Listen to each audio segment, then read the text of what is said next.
Ang hirap ng buhay ay isang topic na marami sa atin ang nakaka-relate. Ang buhay ay isang walang katapusang pakikibaka laban sa kahirapan at mga pagsubok na patuloy na sumusubok sa ating katatagan. Ikaw, ano ang kaya mong gawin para malabanan ang hirap ng buhay?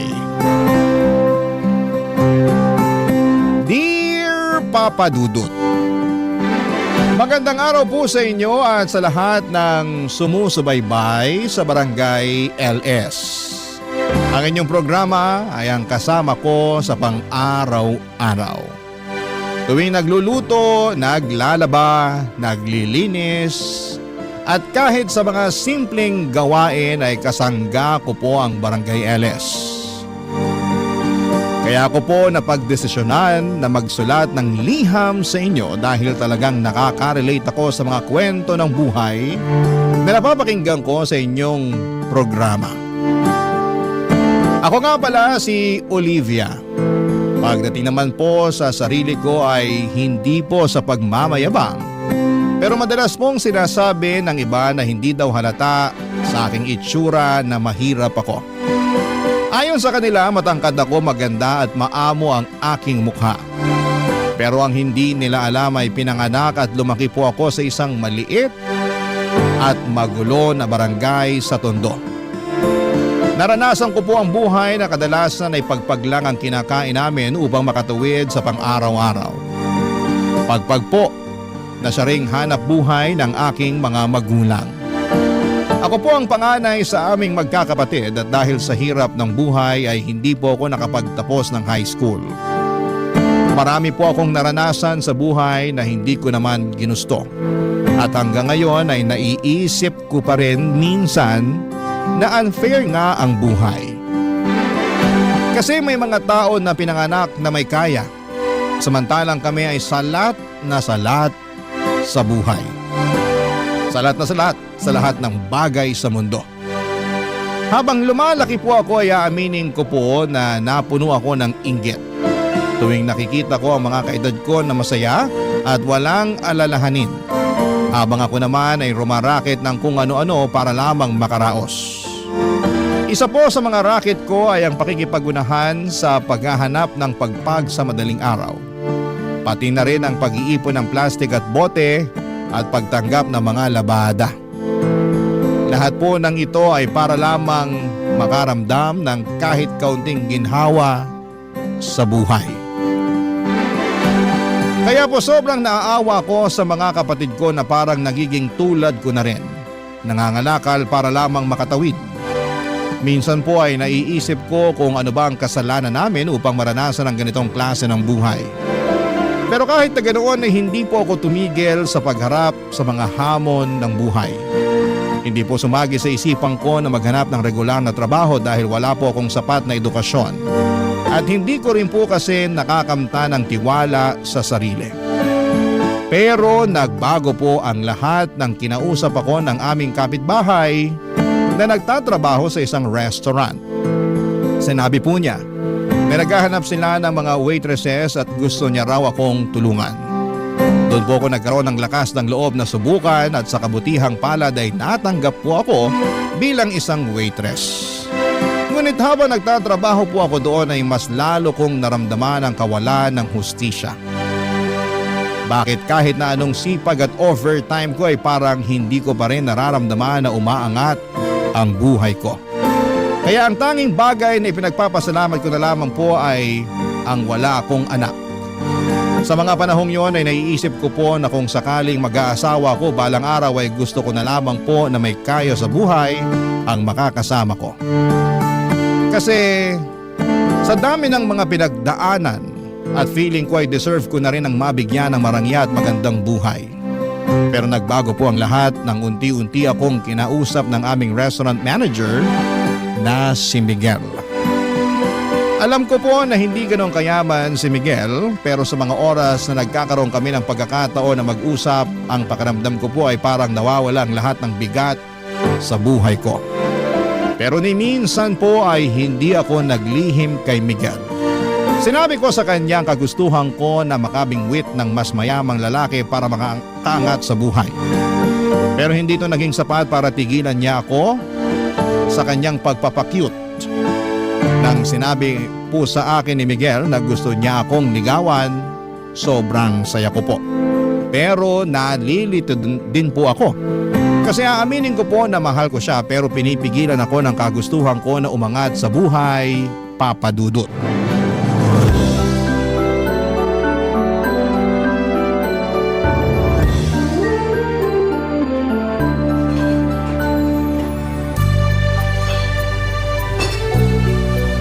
Okay guys, 4 minutes na lang at magsasara na tayo. Linisin nyo na ang mga kailangan linisin para makauwi na tayo. Olivia, sandali lang. Pwede ba kitang makausap? Oo naman sir, ano pong kailangan nyo? Ano ka ba? Sinabi ko na naman sa'yo na tigil-tigilan mo nang kakatawag sa akin ng sir. Miguel na lang. Pero boss kita eh. Nakakailang naman kung Miguel ang itatawag ko sa'yo dito, 'di ba? Baka mamaya sabihin pa ng iba nating kasama dito na pinapaboran mo ko. Kung yan ang gusto mo, sige, ikaw bahala. Pero Olivia, may itatanong sana ako sa'yo. Ano naman yon? Kailan mo ba ako sasagutin? Ha? Nagpapatawa ka ba? Olivia, 8 months na ako nanliligaw sa'yo. Ano? Nililigawan mo pala ako? Hindi sa nanunumbat ako pero palagi kitang niyayaya na sabayan ako mag-lunch. Tapos paminsan-minsan sabay pa tayong nagko-commute pa uwi. Tapos nililibre rin kita. Sandali lang. Nililigawan mo pala ako sa lagay na yan? Paano ba dapat? Sir, Miguel, aaminin ko na magaan ang loob ko sa'yo. Hindi ko naaalala ang mga problema ko tuwing kinakausap mo ko at mas nagaganahan ako magtrabaho dahil sa'yo. Pero hindi na naman sikreto sa'yo yung priority ko sa buhay, di ba? Alin dun? Yung makapangasawa ka ng mayamang lalaki? Olivia naman, hindi lahat ng bagay ay nabibili ng pera. Madali lang para sa'yong sabihin yan kasi hindi mo naman naranasan yung nararanasan ko eh. Sawang-sawa na ako sa buhay ng isang kahig, isang tuka. Yung tipong kahit anong kayod ko, hindi pa rin ako umaasenso. Wala rin naman ako magagawa kasi hindi naman ako nakapagtapos ng pag-aaral. Tapos karamihan pa ng trabaho dito sa Pilipinas, naghahanap ng college graduate o di kaya college level. Sobrang swerte ko na lang talaga at nakapasok pa ako dito sa restaurant. Hindi naman mahalaga sa akin ang estado mo sa buhay eh. Kung bibigyan mo lang ako ng pagkakataon, pareho nating pagsisikapan ang mga gusto nating makamit sa buhay. Sasamahan at dadamayan kita sa hirap at ginhawa. Yun na nga eh, ayoko na ng hirap. Kota na ako dyan. Olivia, pinapangako ko sa'yo na hinding-hindi mo pagsisisihan kung sasagutin mo lang ako. Hayaan mo naman na ipakita ko sa'yo kung gaano kakahalaga sa akin. Alam mo, ikaw ang kulit mo rin, no? Sa totoo lang, napakalaking achievement para sa akin tong ginagawa ko ngayon. Hindi madali sa akin na sabihin ko sa'yo ng diretsahan ang tunay na nararamdaman ko para sa'yo. Pero teka lang, ang hindi ko lang talaga kasi mag-gets sa'yo, kung paano mo ko nakukuhang ligawan, alam mo naman na napaka-ambitious ako at yung kagustuhan ko na makakuha ng lalaki na ibibigay sa akin lahat-lahat, diba? Bakit? Paano ka nakakasiguro na hindi ko kayang ibigay sa iyo ang lahat? Hindi nga ako kasing yaman ng mga lalaking matagal mo nang inaasam. Pero isa lang ang masisiguro ko sa iyo. At yun ay ang iparamdam sa iyo araw-araw na mahal kita. Di ko na nga lang alam kung manhid ka o nagtatanga-tangahan ka lang. Tanga na kung tanga, pero wala eh. Talagang nahulog na ang loob ko sa'yo. At ganun rin naman ako sa'yo sa totoo lang. Siguro kung iba lang ang estado ko sa buhay, matagal na kitang sinagot eh. Pero wala eh. Yung makabingwit ng mayamang lalaki na lang talaga ang pag-asa ko para makabangon sa buhay na to. Olivia, makinig ka. Hindi mo kailangan ng mayamang lalaki para makamit mo ang buhay na matagal mo nang pinapangarap para sa sarili mo at sa pamilya mo. Ang kailangan mo ay isang lalaki na handa kang ipaglaban at mamahalin ka ng tunay sa kahit anong pagsubok ng buhay. At handa akong ipakita sa'yo na ako ang lalaking yun. Ano ka ba? Mahal ang bilihin ngayon. Yang pagmamahal na sinasabi mo, hindi yan nagagamit para pambayad ng 1 kilong bigas at 2 tray ng itlog. Ikaw talaga? O sige, ganito na lang. Hindi na muna kita pipilitin para sagutin mo ako. Pero ang gusto ko lang hingin sa'yo ay sana hayaan mo ko na ligawan kita ng maayos. Para at least makita at ma-realize mo man lang kung gaano kita kamahal. Kulit mo talaga. Sige nga, paano kung mag-iisang taon mo na akong nililigawan at hindi pa rin kita sinasagot? Okay lang, take your time. Ang mahalaga lang naman sa akin ay yung payagan mo ko na ligawan kita. Napaka-confident mo naman yata. Paano ka nakakasiguro na sasagutin kita? Hindi ka ba natatakot na baka masayang lang yung oras at pagod mo? Hindi. Kasi nagbabakasakali ako na kapag nakita mo na kung gaano ka kahalaga sa akin, baka magbago ng isip mo at mawala na yung kagustuhan mo na makabingwit ng mayamang lalaki. Kaya, sige na. Please? Ang kulit mo naman. Oo na. Ha? Pumapayag na ako na ligawan mo ko. Sa wakas! Thank you, Olivia. Promise, hindi mo pagsisisihan to.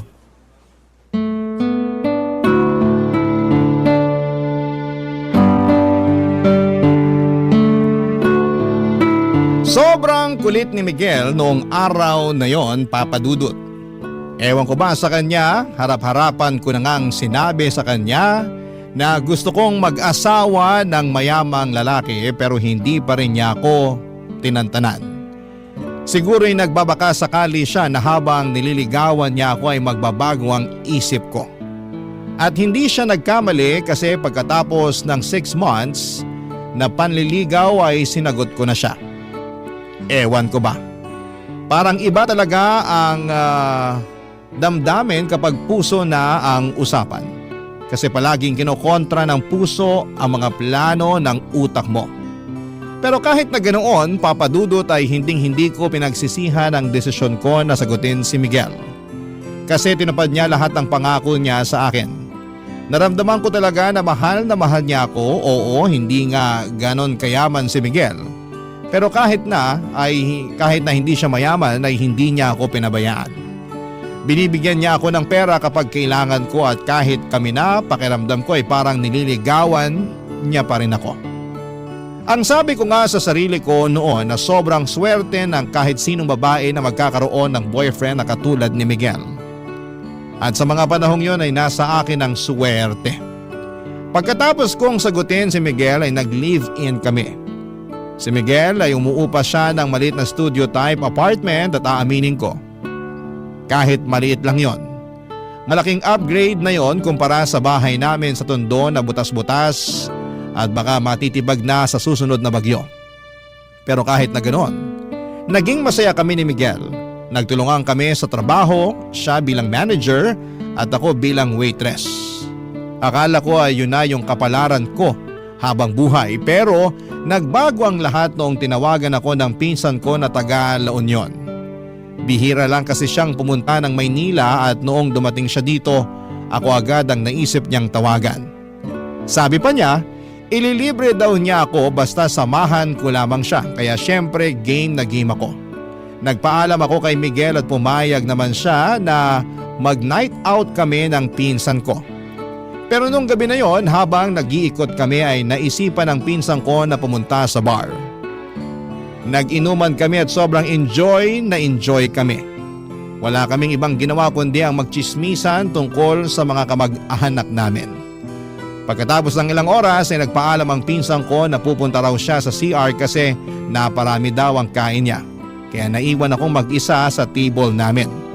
At nung umalis ang pinsan ko ay doon ko na nakilala si Rick, Papa Dudut.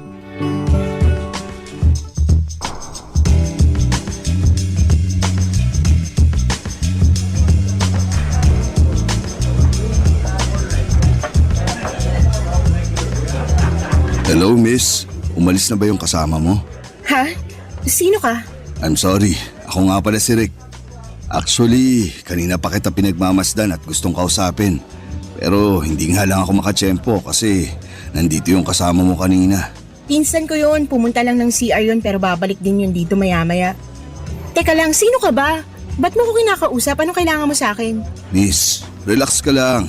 Ang dami mo namang tanong. Sino ba naman ang hindi magtataka at mapapatanong? Bigla-bigla mo na lang ako kinakausap. Wow, mas maganda ka pala sa malapitan. Layuan mo nga ako, hindi kita type. Hindi na ako magpapaligoy-ligoy pa. Nagagandaan ako sa'yo, tapos sobrang sexy mo pa. Tipo ko yung mga babaeng katulad mo. I'm sorry pero may... Teka lang, Ba't ba ako nag-i-explain sa'yo?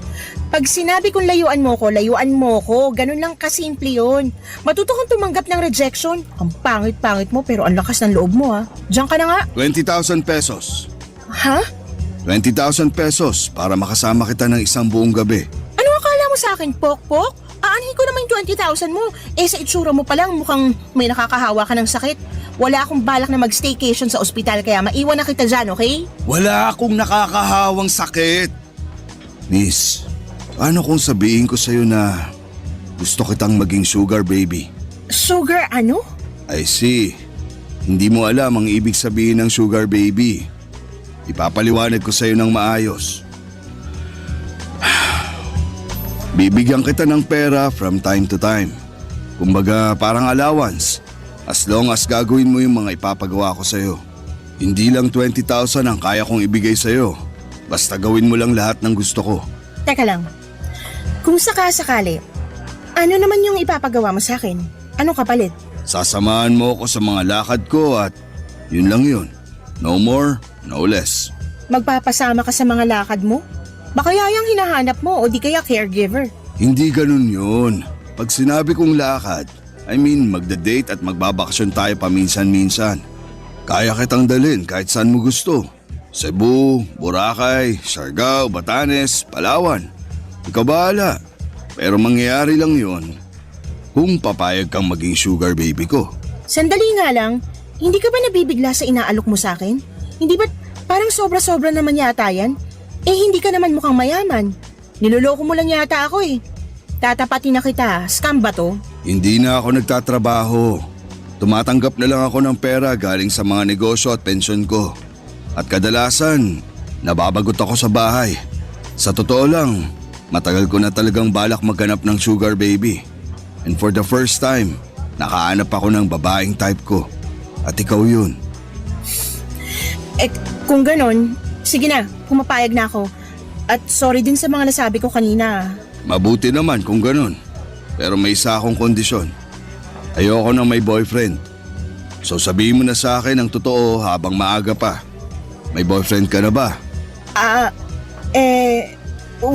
Wala akong boyfriend. Sigurado ka? Promise, wala. Oo, aamin ako. May mga nanliligaw sa akin pero hindi ko sinasagot. Mabuti naman kung ganun. Dahil ang ayoko sa lahat yung may kasintahan. Gusto ko nasa akin lang ang lahat ng atensyon mo. Ayoko ng kahati. Nagkakaintindihan ba tayo? Oo, naiintindihan ko. Pero matanong din kita, may asawa ka na ba? Wala. Matagal nang patay ang asawa ko.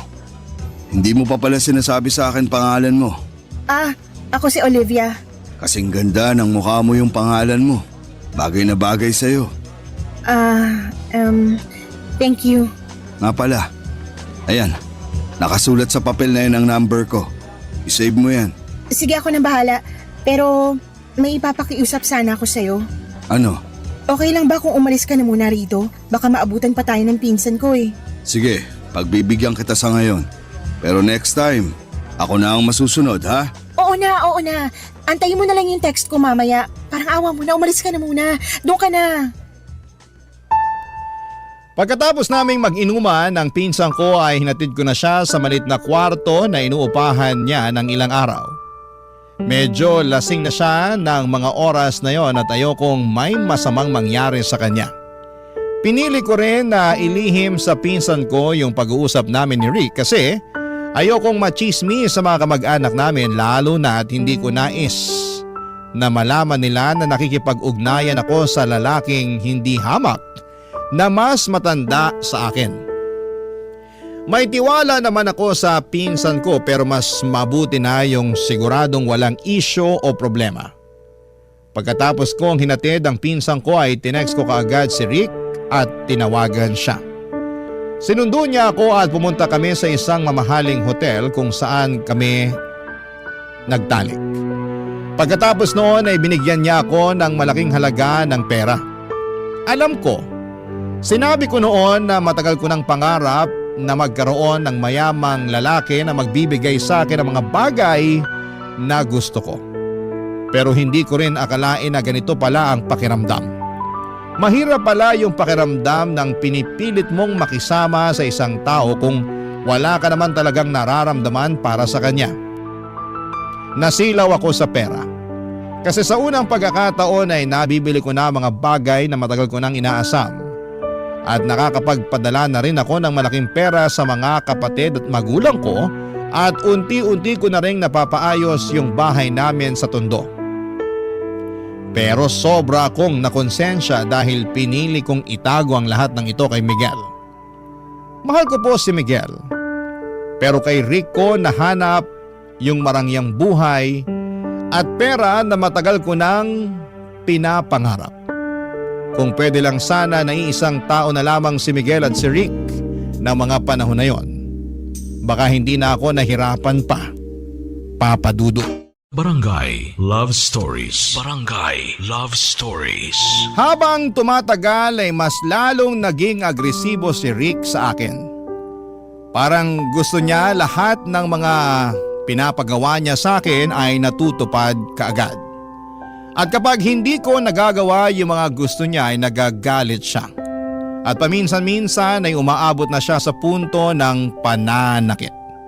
Nasampal na niya ako ng 3 beses pero tinitiis ko yon at hindi ko na inisip ang pisikal na sakit dahil sa malaking halaga na natatanggap ko sa kanya.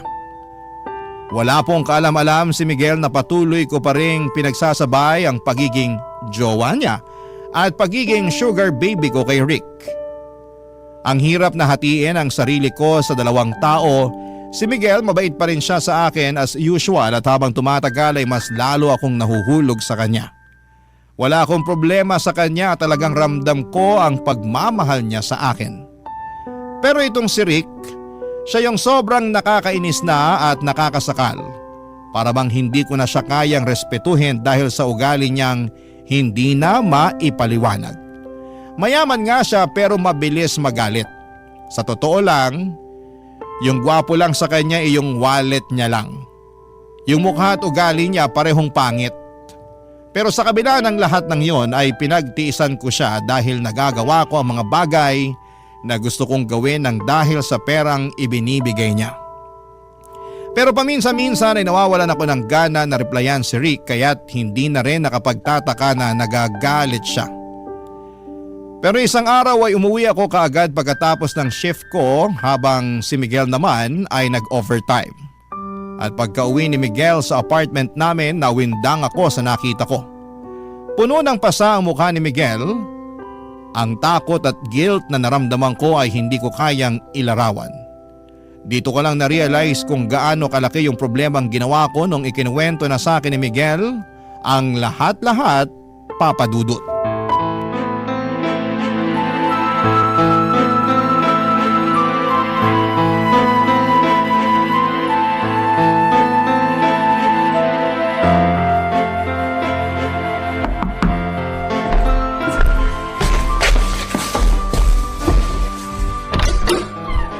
Babe!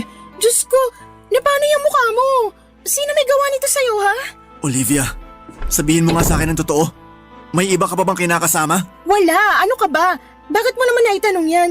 Inabangan ako ng lalaki nakakotse at pinabugbog niya ako sa tauhan niya.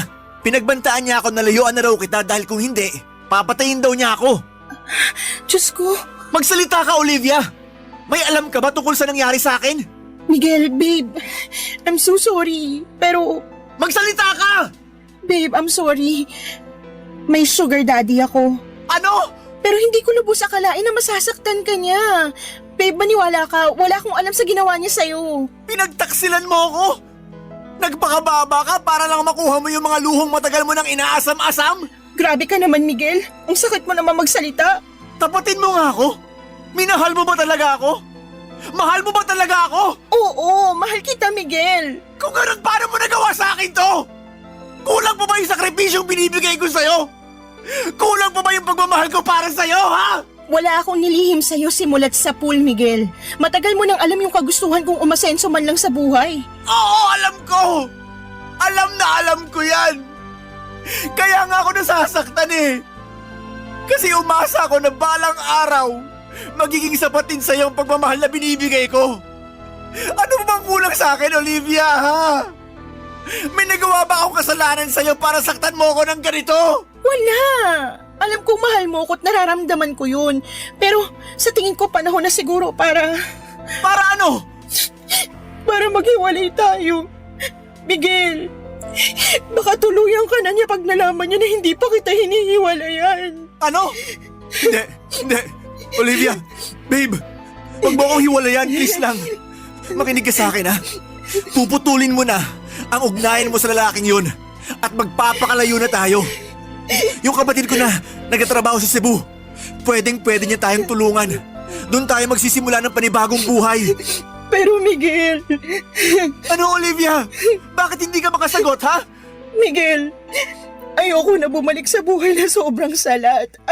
Ayoko na bumalik sa buhay kung saan kailangan ko pang mga lakal para lang mabili ko lahat ng mga pangangailangan ko. Olivia, matagal ka nang nakatakas sa ganong klaseng buhay.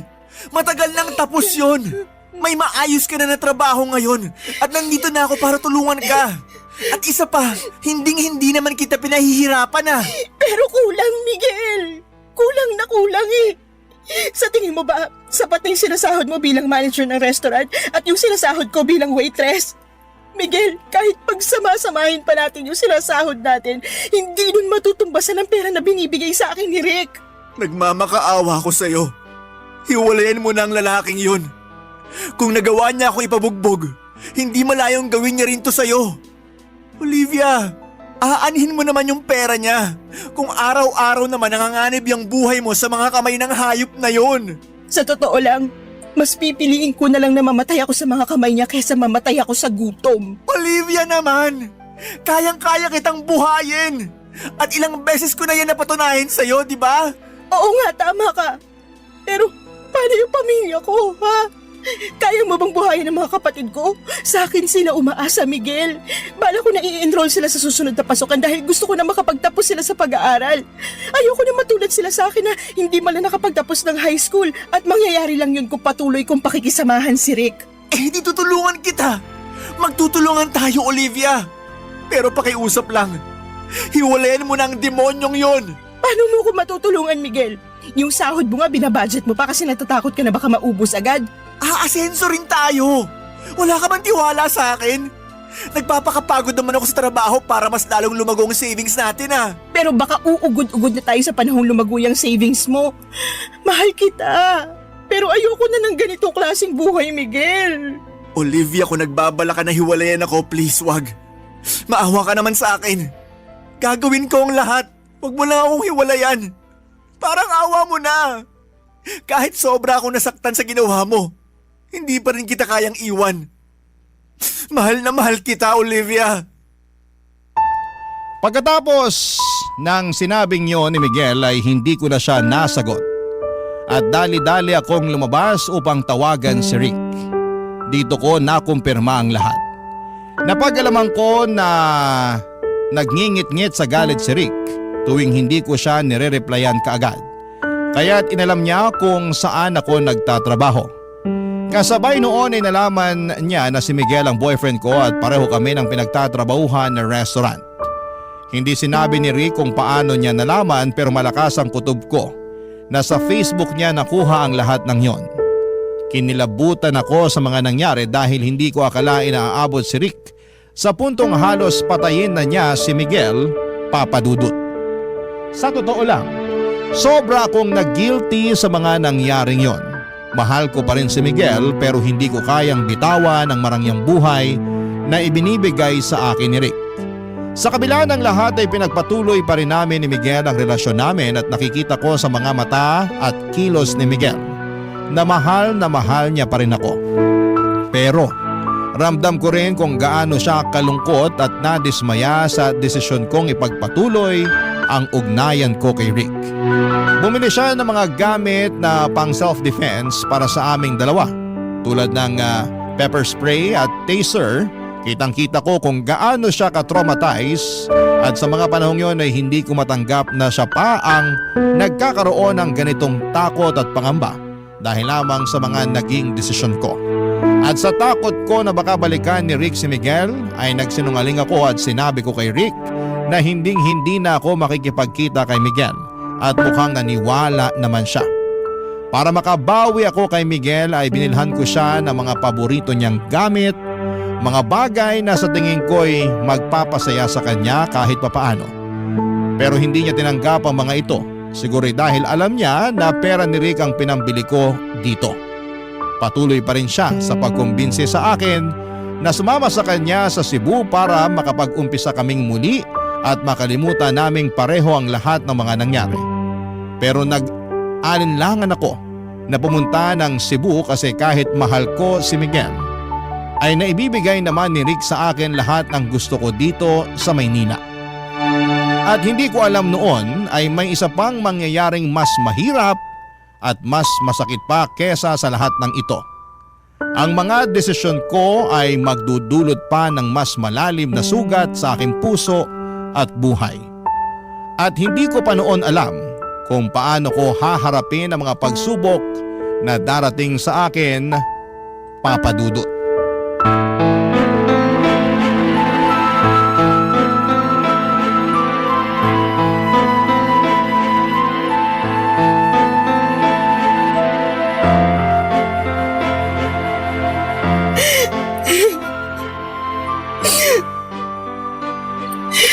Olivia, babe, bakit ka umiiyak? Sinaktan ka ba ng hayop na Rick na yon? Sabihin mo lang sa akin at hindi na ako magdadalawang isip na sugurin siya. Oo, aaminin ko na takot ako sa kanya kasi mayaman siya at pwedeng-pwede niya ako ipatumba kung gugustuhin niya. Pero hindi na ngayon. Kaya ko gawin ang lahat para sa iyo, babe. Hindi na ako magpapasindak sa kanya. Hindi. Hindi ganun yun. Kung ganon, ba't ka umiiyak, ha? Tingnan mo tong pregnancy test. Buntis ako. Teka lang, paano naman mangyayari yun eh? Palagi naman tayong gumagamit ng proteksyon. Olivia, hindi. Hindi! Hindi! Sabihin mo sa akin na hindi totoo yan! Miguel, babe. I'm sorry. Pero kasalanan to ni Rick eh. Nagagalit siya at sinasaktan niya ako kapag hindi ko sinusunod yung gusto niya tuwing nagtatalik kami sa kama. Olivia naman! I'm sorry. I'm so sorry. Babe, makinig ka sa akin. Itutuloy na natin to. Pupunta na tayo ng Cebu sa Makalawa. Doon na tayo magsisimula ng bagong buhay kasama ang batang yan. Ako ang tatayong ama niya, naintindihan mo? Hindi ako makakapahayag na lumaki ang batang yan sa piling ng tatay niyang hayop. Kinausap ko na ang kapatid ko at handa siyang tumulong para makapagsimula tayo ulit. Miguel, anong alam natin sa pagpapalaki ng bata? Hindi natin kakayanin to. Paano natin bubuhayin ang batang to? Malulubog lang tayo sa utang. So ano gusto mong gawin? Ipaako sa Rick na yon ang batang yan? May kaya si Rick. Kayang-kaya niyang buhayin ang batang to. At isa pa, kahargo at responsibilidad niya rin ang batang to. Mabibigyan niya ang anak ko ng buhay na kahit kailan, hindi natin mabibigay sa kanya. Teka lang, bakit nararamdaman ko na parang gusto mo nang sumama sa lalaking yon, ha? Miguel, kung hindi lang dahil sa batang to, hindi kita iiwan eh. Olivia, hindi. Huwag mong gawin sa akin to. Babe, ilang beses ko ba ipapaalala sa'yo na hiwalayin mo na ang lalaking yon? Hindi mo ba nakikita na unti-unti niya nang sinisira ang buhay mo? Hindi ka nga namumulubi pero hawak ka naman sa leeg ng lalaking yon. Napapaikot ka na niya sa mga palad niya. Gagawin ko lahat para sa anak ko, Miguel. Ayokong lumaki ang anak ko sa hirap. Pero babe, sasaktan ka lang ng lalaking yon. Matagal ko nang tinitiis ang pakikipagkita mo sa lalaking yun dahil mahal na mahal kita. Pero hindi naman pwede na habang buhay tayo ganito. Na habang buhay ka magpapakaalila sa hayop na yon. Magkaroon ka man lang sana ng konting respeto para sa sarili mo, Olivia. Alam ko kung anong ginagawa ko, hindi ako tanga. Alam ko kung anong nakukuha ko kay Rick, okay? Ano? Pera! Magandang buhay para sa pamilya ko at respeto ng mga tao na dati akong tinatapak-tapakan dahil walang-wala kami. Respeto? Oo, Miguel. Respeto. Respeto sa'yo? O sa pera mo? Alam mo, Miguel, kung ikaw gusto mo maging mahirap habang buhay, gawin mo. Magiging masaya pa ako para sa'yo at hindi kita pipigilan. Pero eto lang ang ipapaalala ko sa'yo, ha. Wala kang karapatang husgahan ako kung gusto kong yumaman. Oo, Olivia. Hindi nga ako kasing yaman ni Rick. Pero kahit kailan, hindi ko ibebenta ang pagkatao ko. Ang kapal ng mukha mo. Alam mo kung anong problema mo?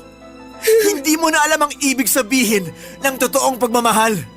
Dahil puro pera na lang ang nasa utak mo. Tapatin mo nga ako, Olivia. Totoong masaya ka ba talaga, ha? Oo, masaya ako. Mayaman na ako. Nabibili ko na lahat ng gusto ko. Pero hindi nabibili ang tunay na pagmamahal. Ang pagmamahal na patuloy mong binabaliwala dahil lang sa ambisyon mo na magkaroon ng limpak-limpak na pera. Sino bang may sabi sa'yo na gusto ko ng pagmamahal? Buwisit na buhay to. Alam ng Diyos na ginawa ko ang lahat para sa'yo, Olivia. Kailan pa ba ako magiging sapat sa'yo, ha? Ano ba talagang gusto mong mangyari? Hindi ko na alam. Ewan ko. Naguguluhan na ako. Pwes ako alam ko. Dahil mahal na mahal kita. Olivia, babe. Sumama ka na sa akin papuntang Cebu. Please lang. Nagmamakaawa ako sa'yo. Gawin mo to para sa akin. Para sa sarili mo. At para sa magiging anak natin. Handa akong ituring ang batang yan na parang anak ko na rin. Basta sumama ka na lang sa akin, please. Miguel, kung hindi ako lalayo, patuloy lang kitang mamahalin. At alam ko na masasaktan lang ako, masasaktan lang tayo. Kasi wala sa'yo yung buhay na gusto kong makamit eh. Olivia. Wala nang patutunguhan to. Tigilan na natin to, Miguel. Aalis na kami ng anak ko bukas ng umaga. Buo ng desisyon ko at wala ka nang magagawa doon. Papadudot, aminin ko po na sobra kong nasaktan sa naging desisyon ko na hiwalayan si Miguel. At kahit na mahal ko siya, sa palagay ko, ang dahilan kung bakit natiis ko at nagawa ko pa rin siyang iwanan ay dahil sa trauma. Yung trauma na mula sa pagkabata, sobrang kapos ako at hirap na hirap sa buhay. Yung trauma na kapag wala kang pera ay lalait-laitin ka at tatapak-tapakan ka ng mga tao ng paulit-ulit. Yung trauma na palagi mong ipinagdarasal na sana ay hindi tumirik ang mga mata mo sa gutom.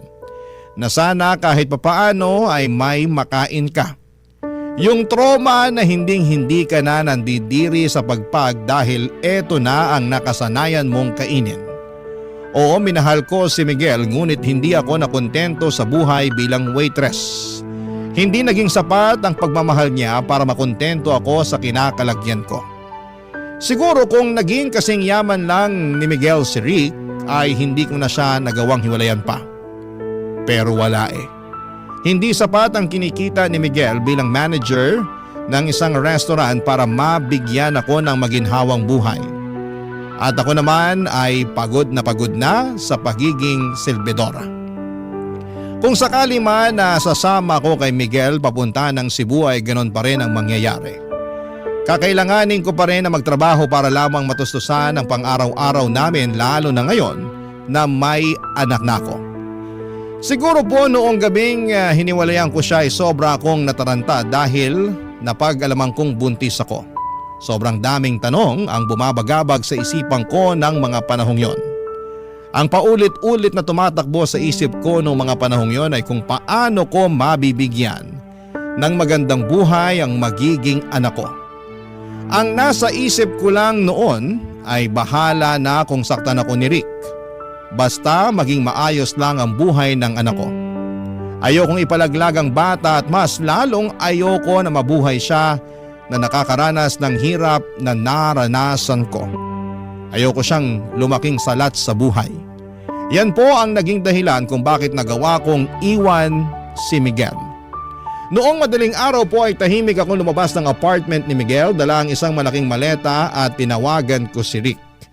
Sinabi sa akin ni Rick na may kondo siya sa Taguig at doon ko raw siya i-meet. Nang mga oras na yon ay hindi na ako nagdalawang isip pa. Naglaho ako na parang bula sa buhay ni Miguel. Pinanindigan ko na ang desisyon kong tuluyan na siyang iwanan at sumama kay Rick. Sa mga sandaling yon ay hindi ko alam kung ano ang magiging kinabukasan ko. Ngunit isang bagay lang ang sigurado ako. Gagawin ko po ang lahat para sa magiging anak ko, Papa Dudut. Barangay Love Stories. Barangay Love Stories. Pinatuloy ako ni Rick sa kondo niya sa Taguig at doon ko sinabi sa kanya na buntis ako at kailangan ko ng magandang lugar na matutuluyan. Nakita ko sa mga mata ni Rick kung gaano siya kasaya sa mga sinabi ko sa kanya. Hindi ko maiwasang mapansin na parang isang malaking bigat ang nawala sa kanya. Buong akala ko ay magagalit siya na buntis ako pero hindi at mas lalo pa siyang natuwa. Nang mga panahong yon ay hindi ako nagsisi sa desisyon kong iwanan si Miguel. Siguro ay marami sa mga kabarangay natin ang magagalit sa ginawa ko at marami sa kanila ang baka magsabi na boba, gaga o mukhang pera ako at malamang ay hindi nila ako maintindihan. Pero aminin na po natin na sobrang hirap na ng buhay ngayon. Yung 1,000 pesos ay bihira ng umabot ng 3 araw. Kung ang mga college graduate nga ay nahihirapan na maghanap ng trabaho o nagtitiis sa trabaho na hindi kalakihan ng sahod, paano na lamang ang katulad ko na hindi man lang nakapagtapos ng high school. Uulitin ko, sobrang hirap ng buhay ngayon. Kahit mga trabaho tulad ng pagiging janitor ay hinahanapan na ng high school diploma. Kaya noong mga panahong yon ay ginawa ko na lang ang tingin kong praktikal at makakabuti para sa anak ko. Gusto ko lang na mabigyan siya ng maginhawang buhay at hindi ko ginusto na mabuo ang anak ko pero andito na to. At kahit kailan ay hindi sumagi sa isipan ko ang ipalaglag siya. Ang tanging magagawa ko na lamang ay ang magsakripisyo para sa kabutihan ng anak ko. At ang sakripisyong yon ay ang tuluyan ng iwanan si Miguel para kay Rick. Nang gabing yon nang pumunta ako sa kondo ni Rick sa Taguig ay halos hindi na kami nakatulog dahil pinag-uusapan na namin ang mga susunod na hakbang sa buhay namin. Tinutok namin ang mga plano para sa hinaharap lalo na ngayon at dala-dala ko na ang anak namin ni Rick. Ibinahagi ni Rick ang kanyang mga plano para sa amin at sa anak ko at naramdaman ko na parang tunay talaga siya na nagmamalasakit sa pagbubuntis ko. Na parang ang bawat usapan namin ay nagiging isang hakbang patungo sa mas magandang kinabukasan. Nang mga panahong yon, araw-araw kong ipinagdarasal na sana'y ituring na ako ni Rick hindi lang bilang isang sugar baby, kundi bilang isang tunay na asawa dahil na rin sa magiging anak namin. Kasi kahit papaano ay gusto ko naman na magkaroon ng happy family ang bata. Oo, aaminin ko na di hamak na mas gwapo si Miguel kay Rick pero ewan ko ba papadudot. Habang tumatagal ay nawala na ako ng pakialam sa itsura ni Rick. Ang nagagawa nga naman ng pera. May kakaibang epekto ito sa tao. Sa puntong hindi mo na alam kung ano ang totoo at kung ano ang tama.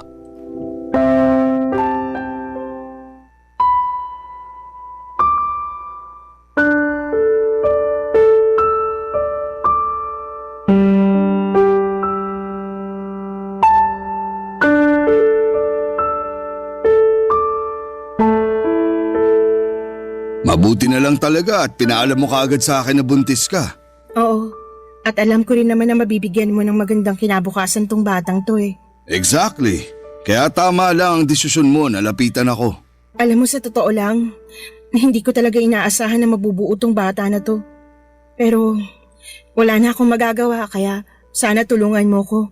Hindi ko kaya palakihin ng batang to na mag-isa. Makakaasa ka, Olivia. Hindi ko kayo pababayaan.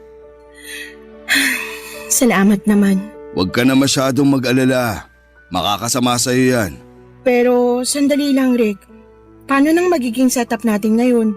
Siyempre iba na ngayon kasi magkakaroon na tayo ng baby, di ba? Huwag kang mag-alala, Olivia. Pananagutan kita at ang batang yan.